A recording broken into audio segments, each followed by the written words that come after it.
नमस्कार, सवाल इंडिया का में आपका स्वागत है। मैं हूं अभिषेक, मुंबई के स्टूडियो से। और आज हम बात कर रहे हैं छठ के दिन, तब जब लोगों को घाट पर पहुंचकर सूर्य को अर्घ देना है। तो यमुना दिल्ली में आईसीयू में दिखाई दे रही है। वैसे तो देश की बहुत सारी नदियां इसी किस्म से आईसीयू में हैं या दम तोड़ रही हैं, लेकिन आज इस बात की चर्चा इसलिए बहुत ज़्यादा हो रही है क्योंकि आम लोग नदी के तट पर पहुंच रहे हैं और उन्हें ये झाग से भरी हुई यमुना दिखाई दे रही है। यमुना को सुधारने के लिए जो कुछ किया जा रहा है वो हास्यास्पद भी है और दुनिया में सबसे पहला अनूठा प्रयोग भी है कि तब जब एक तरीके से आप कह सकते हैं कि नदी के जल के ऊपर जो झाग है उसको साफ करने के लिए भूजल का इस्तेमाल किया जा रहा है। जल बोर्ड के कर्मचारी वहां पर बाड़ लगा रहे हैं या फिर उस पर पानी फेर रहे हैं और ये सजावटी जो तैयारी है या जो सजावटी साफ सफाई है, इसको लेकर सवाल उठना लाजमी भी है। विपक्ष इसको लेकर सवाल उठा भी रहा है, लेकिन क्या इसके लिए सिर्फ और सिर्फ पड़ोसी राज्य, जैसा कि आम आदमी पार्टी की सरकार और आम आदमी पार्टी के जो प्रवक्ता हैं वो इल्ज़ाम लगाते रहते हैं कि यमुना मैली सी क्यों है, इसके पीछे आम आदमी पार्टी का जो सरकार है उसका तर्क है कि पड़ोसी राज्य यूपी और हरियाणा इसमें सबसे बड़ा योगदान देते हैं। लेकिन क्या हकीकत इससे परे है? क्या दिल्ली की जनता और दिल्ली की जो सरकार है वो इसके लिए ज़्यादा जिम्मेदार है? और खासकर कि सरकार के जो तंत्र है उसने इन सबको लेकर बेहद गंभीरता नहीं दिखाई है। क्या ये इसकी वही असली वजह है? तो इसी को लेकर हमारा आज का सवाल इंडिया का सवाल है, यमुना मैली क्यों बहती है? तो इसी को लेकर हमारे साथ बात करने के लिए सोपान जोशी हैं। सोपान फ्रीलांस राइटर भी हैं, स्वतंत्र पत्रकार हैं और पर्यावरण को लेकर लगातार अपनी बातें रखते रहे हैं। और विजय जोली साहब हैं, बीजेपी के नेता हैं। सबसे पहले मैं सोपान आपके पास आ रहा हूँ। आप हमें समझाएं कि ये यमुना क्या सिर्फ और सिर्फ पड़ोसी राज्यों की वजह से दिल्ली में आकर गंदी हो जाती है, या फिर इसकी वजह दिल्ली की खुद भी है, और या दिल्ली की जो प्रशासनिक व्यवस्था है वो खुद भी है? जी नमस्कार। यमुना की जो स्थिति है उसका कारण समझने के लिए आपको ज्यादा कुछ नहीं करना पड़ेगा। अपना मोबाइल फोन लीजिए और उस पे वजीराबाद बराज टाइप कर दीजिए गूगल मैप्स पे, तो आपको वहां वो जगह मिलेगी जहां पे यमुना दिल्ली में आती है। आपको बराज के ऊपर काफी भरा हुआ पानी मिलेगा और उस पानी का रंग हरा नीला सा दिखता है। थोड़ा गंदा भी होता है लेकिन वो पानी जैसा नदियों में होता है वैसा दिखता है। पानी सारा रोक लिया जाता है। उसके लगभग 400 मीटर नीचे, वहां से यमुना में पानी नीचे कुछ भी नहीं आता। थोड़ा सा कुछ बिल्कुल ऐसा रायरत्ती पानी छोड़ा जाता है जैसा हमारे यहाँ कहते हैं। 400 मीटर नीचे उसमें नजफगढ़ नाला आके मिलता है, जो दिल्ली खासकर लेकिन गुड़गांव तक का मैला पानी लाके यमुना में डालता है। तो यमुना में जो बहता है वो कुल मिला के दिल्ली का मैला पानी है। दिल्ली यमुना में कोई पानी छोड़ती नहीं है। तो नदी में लेकिन मैला पानी खूब छोड़ती है। और इस मौसम में दिल्ली, हमारे सभी शहर एक तरह से पानी के लुटेरे हो चुके हैं, तो वो दूसरों का पानी लूट के अपना काम चलाते हैं। और उनमें जाहिर है जो राजधानी है वो सबसे ज्यादा पानी लूटती है। तो दिल्ली में पानी गंगा का भी लाया जाता है जो पूर्वी दिल्ली में इस्तेमाल होता है, और फिर वो इस्तेमाल होने के बाद आके यमुना में मिलता है, जिससे यमुना में पानी और दिखता है। लेकिन कुल मिला के यमुना में केवल मैला पानी होता है। और जब कभी इस मौसम में उस नहर की और दूसरी तरह से उस जलतंत्र की सफाई के लिए पानी रोका जाता है, तो जब कभी पानी रोका जाता है तब मैला पानी इतना बढ़ जाता है कि उसमें झाग दिखने लग जाता है। तो बहुत सीधी सी बात है कि हम पानी निचोड़ के निकाल लेते हैं और मैला पानी उसमें डाल देते हैं, और इसमें मुख्य भूमिका दिल्ली के लोगों की है। बिल्कुल। कुलदीप जी, बिल्कुल हमारे साथ दिल्ली की सरकार और दिल्ली की पार्टी के आम आदमी पार्टी के प्रवक्ता कुलदीप कुमार जी में। कुलदीप जी, आप लोग पड़ोसियों पर सब कुछ नियमित डालकर या सारा कुछ डालकर कि पड़ोसी राज्य इसके लिए जिम्मेदार हैं, अपनी जिम्मेदारियों से पल्ला भी झाड़ रहे हैं।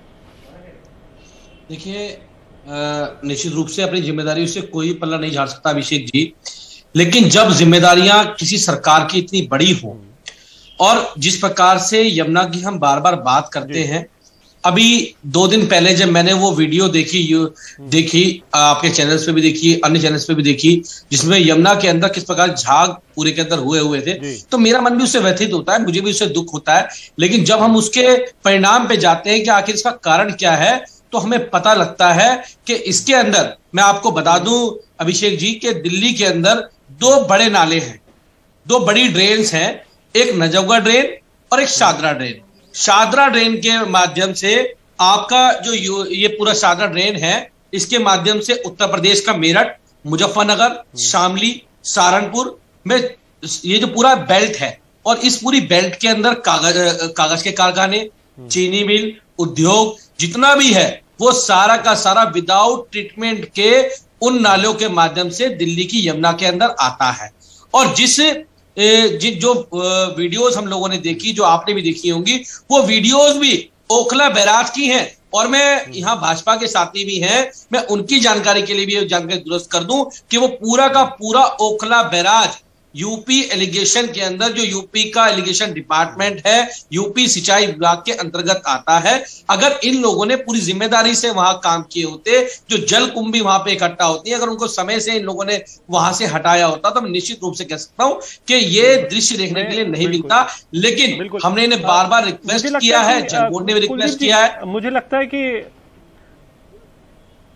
बिल्कुल, मुझे लगता है कि थोड़ा सा हम तथ्यों के साथ कुछ छेड़छाड़ कर रहे हैं। मुझे लगता है कि 80% मैंने जो पढ़ाई लिखाई की है अब तक, और सोपान मुझे ठीक कर सकते हैं, सोपान आपको भी शायद ठीक कर पाए, कि 80% जो आपका दिल्ली में इस समय पोल्यूशन दिखाई दे रहा है, प्रदूषण दिखाई दे रहा है, वो आप दिल्ली की जो 22 किलोमीटर की जो स्ट्रेच है उसमें सबसे ज्यादा है।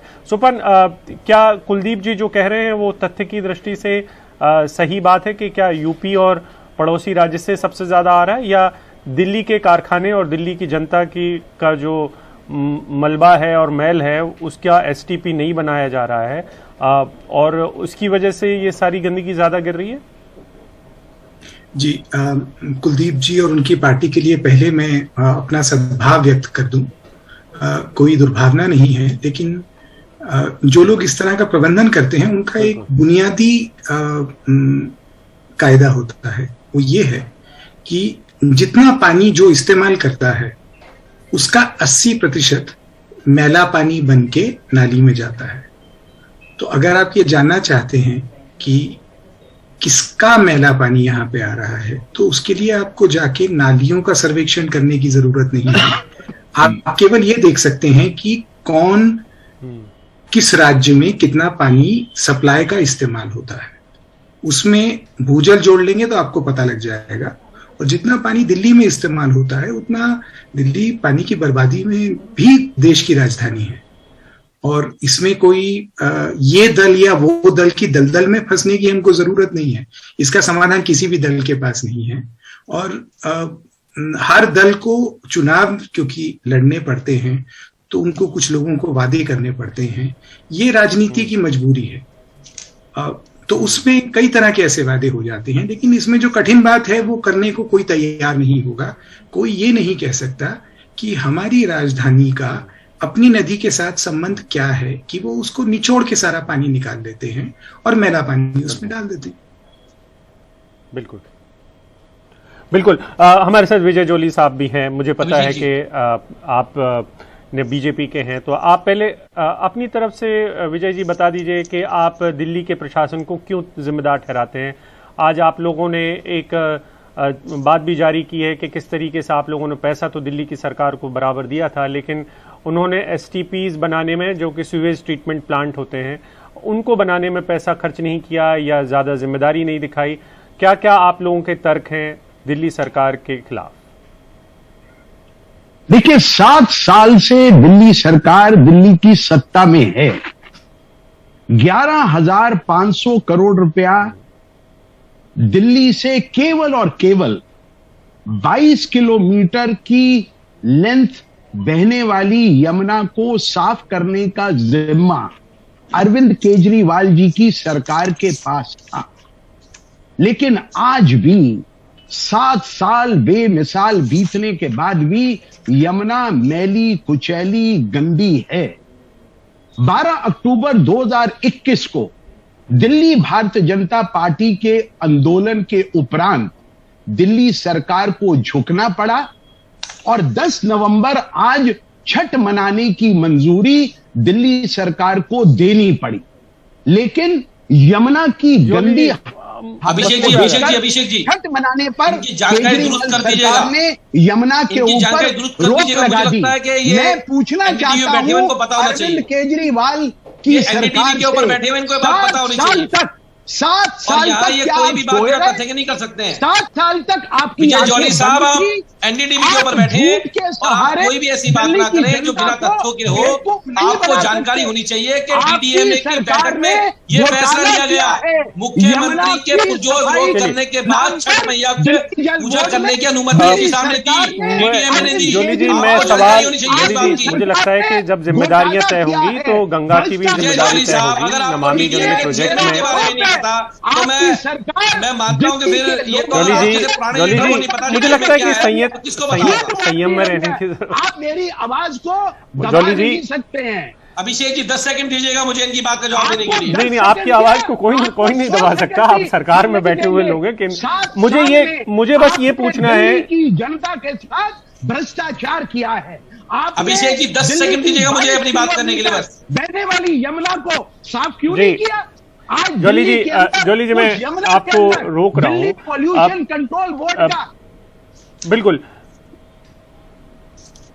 जोली जी, मैं आपको रोक रहा हूं, माफ करिए इसके लिए, क्योंकि इसका कोई नतीजा नहीं निकलने वाला है। कुलदीप जी, आप मुझे एक बात बताएं कि ये जो केंद्र के मंत्री हैं गजेंद्र सिंह शेखावत, उन्होंने दिल्ली सरकार को बहुत जिम्मेदारी के साथ जिम्मेदार ठहराया है और उन्होंने पूछा है कि आपने क्या क्या किया। तो आप हमारे दर्शकों को बता दीजिए कि आपने क्या क्या किया दिल्ली में यमुना साफ सुथरी दिखे, इसके लिए आपने क्या क्या किया। आप जल्दी से अपनी बात बता दीजिए ताकि हमारे दर्शकों को भी समझ में आए कि आप कुछ करते भी हैं। अभिषेक जी, पहली बात तो मैं एक बात को जवाब दूंगा आपकी बात का। पहली बात, उन्होंने ये कहा कि केजरीवाल जी ने अनुमति नहीं दी, उनको जानकारी होनी चाहिए। इतने बड़े चैनल में बैठे हुए हैं। जोली जी को छोड़ दीजिए, अभिषेक जी बात की कमी होती है। नहीं जोली जी, नहीं कुलदीप जी, जोली जी को हम थोड़ी देर के लिए, उनके राजनीतिक मामले को हम थोड़ी देर के लिए छोड़ देते हैं। नहीं, अभिषेक जी, उन्होंने दिल्ली के मुख्यमंत्री से सवाल किया। बता दीजिए अभिषेक जी, उन्होंने दिल्ली के मुख्यमंत्री से सवाल किया। उनको पता होना चाहिए कि डीडीएमए के चेयरमैन एलजी साहब होते हैं और एलजी साहब आपसे भी मैं सवाल पूछ रहा हूं। एलजी साहब भाजपा वाले अपॉइंट करते हैं, हम अपॉइंट नहीं करते हैं। उनको पता होना चाहिए। दूसरी बात, हमने क्या किया मैं बता देता हूं। देखिए, हमने इसी में यमुना देखिए, हाँ, हम एसटीपी प्लांट्स की जो क्षमता है क्या बढ़ाया आपने, हमें बताएं। हमारी कोशिश है जितनी भी बढ़ाया है, हम जितनी भी, जैसे हमारा कोंडली का एसटीपी है, ये 45 एमजीडी का था, एक और नया 45 एमजीडी का एक और हम कोंडली एसटीपी के अंदर तैयार कर रहे हैं। मेरी खुद की कॉन्स्टिट्यूंसी के अंदर है और मेरा आंखों देखा मैं आपको बता रहा हूं। जो कोंडली कॉन्स्टिट्यूंसी के अंदर था 45 एमजीडी का था पहले, हम 45 क्षमता उसकी अभी एक नया और बना रहे हैं। लगभग उसका काम तैयारी पे है और 6-7-8 महीने में वो तैयार होकर स्टार्ट हो जाएगा। तो मुझे लगता है उससे भी काफी फायदा मिलेगा। दूसरी बात ये, जो नजफगढ़ ड्रेन आती है उस पर हमने उसको पूरा प्लांट लगा के, ताकि उसका पानी एसटीपी में आए और वो ट्रीट होकर यमुना के अंदर जाए। हमने उसकी शुरुआत दिल्ली के अंदर की है। हमने सीवरेज को दुरुस्त किया है दिल्ली के अंदर, हमने सीवरेज सिस्टम को अच्छा किया है ताकि वाटर ट्रीट होके आए और यमुना में जाए। हमें लेकिन हमें ये भी समझना पड़ेगा, कर दिया कुलदीप जी, तो फिर यमुना साफ क्यों नहीं हुई? नहीं, आप बता रहा ना, उसका कारण भी सुन लीजिए अभिषेक जी। हमें यह भी समझना पड़ेगा कि जो बहुत बड़ी 2 ड्रेन जिनके अंदर, मैंने आपको पहले ही बताया, उत्तर प्रदेश और हरियाणा नजफगढ़ ड्रेन के माध्यम से और जो शादरा ड्रेन आ रही है उसके माध्यम से जो पानी आ रहा है, हमने लाख बार रिक्वेस्ट कर लिया कि आप जो भी वाटर इसमें डालते हैं वो ट्रीटेड करके डालें। आपके जो केमिकल्स हैं, चाहे डिटर्जेंट्स हैं, आप जो पानी आ रहा है उसको आपको ट्रीटेड करके डालना चाहिए। लेकिन ये भाजपा की जो पूरी रणनीति है ना, ये झूठ के बुनियाद पे खड़ी हुई है। ये अपने झूठ को दबाने के लिए राजनीति को ऊपर ले आते हैं, झूठी अफवाहें फैलाना।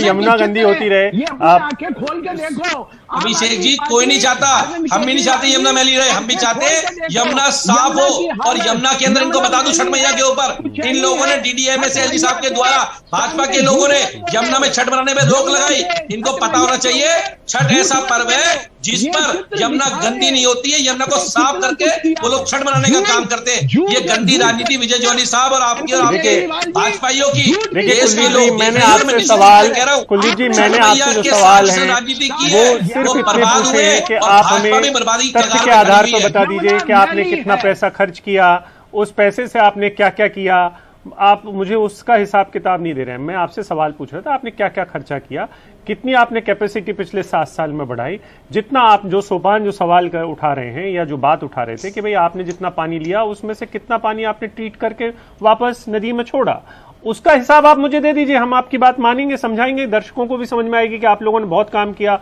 और ये हो सकता है कि पड़ोसी राज्य जो है साजिश रचते हो दिल्ली के खिलाफ कि वो वहां से पानी बिना ट्रीट किए हुए, बिना जी, ये तो मैंने कहा ना, ये तो सबको पता है कि अभिषेक जी, ये तो मैंने बताया ना आपको, ये तो सबको पता है कि दिल्ली में 2 बड़ी ड्रेन की बार बार बात कर रहा हूं, जिनका मैं जिक्र कर रहा हूं। इनको तो ये भी पता होगा कि कितने अब वो ये सीवरेज प्लांट दिल्ली में लगे। अगर ये अभी बता दें तो मैं इनको सलाम करूंगा। अभी बता दीजिए, आप आम आदमी पार्टी के आप नेता हैं, बताइए दिल्ली में कितने सीवरेज प्लांट आपकी सरकार ने पिछले 7 साल में लगाए हैं। विजय जोली साहब, आप ये बता दीजिए यमुना में कितना गंदा पानी छोड़ा आप लोगों ने, यूपी हरियाणा के माध्यम से कितना गंदा पानी छोड़ा आपने, बता दीजिए। देखिए इससे कुछ नहीं हासिल होने वाला है। छोड़ा, बता दीजिए। आपके गंद को, उत्तर प्रदेश हरियाणा की गंद को दिल्ली ढो रही है। ये सौतेला व्यवहार जो आप मुझे कुलदीप जी, चूंकि आपकी राजनीतिक जिम्मेदारी ज्यादा है, ठीक है, मुझे बताइए जॉली जी एक सेकंड रुकिए, मैं सोपान के पास आ रहा हूँ, मुझे बताइए। आप रुक जाइए जॉली साहब, आप रुक जाइए, थोड़ा वक्त दीजिए। 45 MGD का सीवियर ट्रीटमेंट प्लांट चलता था, अब उसकी कैपेसिटी 90 होने वाली है, होने वाली है। मैं आपको बता रहा हूं, और देखना है क्या किया है। तो कभी कोंडली पुल के ऊपर हम आपको दिखाएंगे हमने क्या किया। से सवाल पूछो, हम झूठी फोटो नहीं दिखाएंगे। इस टूटी में वैसे तो ना जनता को समझ में आने वाला है कि ये इसकी जिम्मेदारी किसकी है। बिल्कुल। सोपान जी, मैं आपसे समझना चाहता हूं, क्योंकि केंद्रीय मंत्री ने, जो कि केंद्रीय मंत्री हैं गजेंद्र सिंह शेखावत, उन्होंने दिल्ली सरकार से सवाल भी पूछा है कि हमने 13 योजनाओं के लिए खासतौर पर पैसा दिया है आपको के STPs हैं, तो क्या आपको लगता है कि ये जो सीवेज ट्रीटमेंट प्लांट बनते हैं इनसे कुछ हालत सुधर सकती है? पहली बात। दूसरी ये कि क्या दिल्ली की जो सरकार है उसकी प्रशासनिक व्यवस्था में क्या आपको ऐसी कोई कमजोरी दिखाई दी है जिसकी वजह से ये हालत ज्यादा खराब हुए हैं? क्या आपको ऐसा पहली नजर में लगता भी है? देखिए, इसमें इससे कोई अंतर नहीं पड़ता कि किसकी सत्ता दिल्ली में है। हमारे जो नेता आज इतना जिन्होंने अभी ये बात कही, अगर राजनीति में कोई भी एक दल में हमेशा रहता नहीं है, अगर वो दूसरे दल में चले जाएंगे तो उनको भी वही बात करनी पड़ेगी। ये उनकी मजबूरी है और इसको हमको सद्भावना से देखना चाहिए। ये राजनीति की मजबूरी होती है। मैला पानी साफ करने के कारखाने बनाना एक बात है, उसको चलाना बहुत अलग बात है। एक तो इंस्टॉल्ड कैपेसिटी दिल्ली में, वैसे इंस्टॉल्ड कैपेसिटी बाकी देश की तुलना में देखेंगे तो बहुत ज्यादा है, लेकिन कारखाने बना देने से काम नहीं चलता, उनको चलाना भी पड़ता है। और आप कारखानों में जाके देखेंगे तो आपको वही बातें दिखेंगी जो सरकारी कामों में दिखती हैं। दूसरा, हमारे केंद्रीय मंत्री हैं नितिन गडकरी जी, उन्होंने पिछले जनवरी 2019 में ऐसा कहा था कि 18 महीने में आप यमुना का पानी पी सकते हैं। केंद्रीय मंत्री और दिल्ली पूरी तरह से राज्य है नहीं वैसे, और गडकरी जी का ही अगस्त 2016 का एक वक्तव्य है कि 3 महीने में दिल्ली में यमुना में जल यातायात शुरू हो जाएगा। अब जिस नदी में पानी नहीं है उसमें जल यातायात कैसे होगा?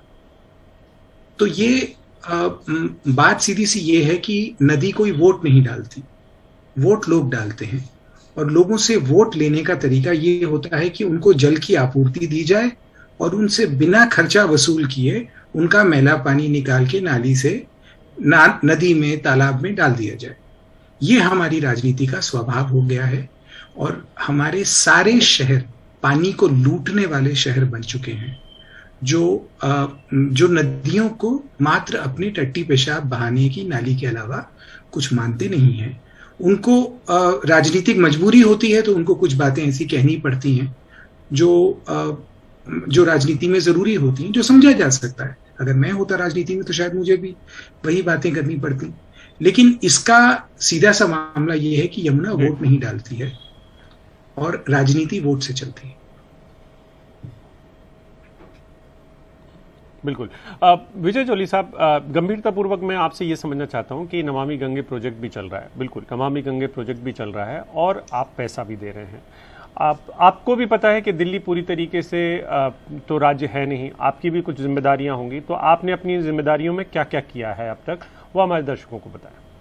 देखिए, मेरा ये मानना है कि कोई भी राज्य सरकार और जो उसके कार्य क्षेत्र के अंदर जो काम आते हैं उनके ऊपर अगर आप राजनीति करेंगे तो आरोप और प्रत्यारोप की राजनीति अगर चलेगी तो वही हाल होगा जो दिल्ली में हाल हो रहा है। लेकिन अगर केंद्र और राज्य मिलकर एक कंस्ट्रक्टिव अप्रोच के चलते साधनों का सदुपयोग करते हुए अगर दिल्ली राज्य के साथ केंद्र के मंत्री नितिन गडकरी बैठकर बातचीत करते हैं, जल बोर्ड की योजनाओं का आंकलन करते हैं और उसके बाद जो अभी आपके साहब, लेकिन सोपान पहले मेरी बात तो सोपान जी जो बोला है मुझे उनकी बात का जवाब तो देने दीजिए।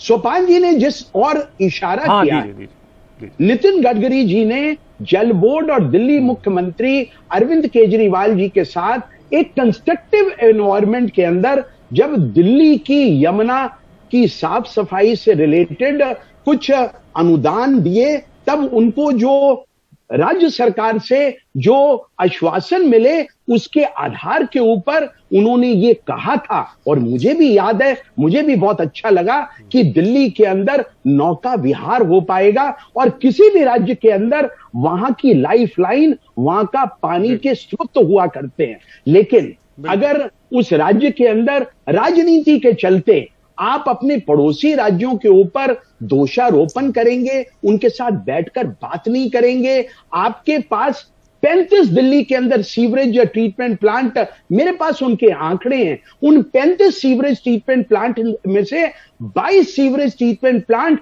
दिल्ली पोल्यूशन कंट्रोल बोर्ड के जो अवधारणाएं हैं, जो उनके मापदंड हैं, उनके ऊपर वो पूरे नहीं उतरते हैं। जो दिल्ली की इंडस्ट्रीज हैं उनका पानी यमुना में नहीं जाए, उनका गंदा पानी किस प्रकार से सीवरेज किस प्रकार से उसकी साफ सफाई हो, किस प्रकार से गंदा पानी और पीने का पानी अलग अलग किया जाए, गंदा पानी किस प्रकार से एग्रीकल्चर के लिए यूज किया जाए, किस प्रकार से दिल्ली पोल्यूशन कंट्रोल बोर्ड को यमुना के अंदर जो गंदा पानी डालने वाली इंडस्ट्रीज है उनके ऊपर कड़े प्रतिबंध लगाने चाहिए। ये ऐसे मुद्दे हैं जिनको आप किसी टीवी की आधे घंटे की डिबेट में बांध नहीं सकते। उसके ऊपर केंद्र सरकार को भी, राज्य सरकार को भी, आधे घंटे की डिबेट में मैं मानता हूं जोली साहब, आधे घंटे की डिबेट में तो कुछ नहीं हो सकता है जब सरकारों में बैठे हुए लोग सालों तक कुछ नहीं कर पाते हैं और उनके पास पैसा, संसाधन सब होते हैं,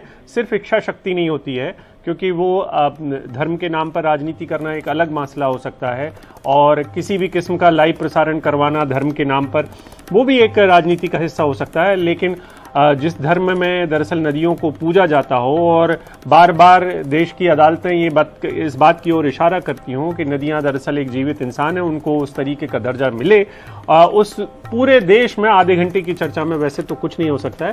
हम सिर्फ लोगों को विषय समझा सकते हैं और यही हमारी कोशिश थी। आप तीनों का बहुत बहुत शुक्रिया, विजय जोली साहब आपका, कुलदीप कुमार जी आपका, सोपान आपका भी बहुत बहुत शुक्रिया। वक्त एक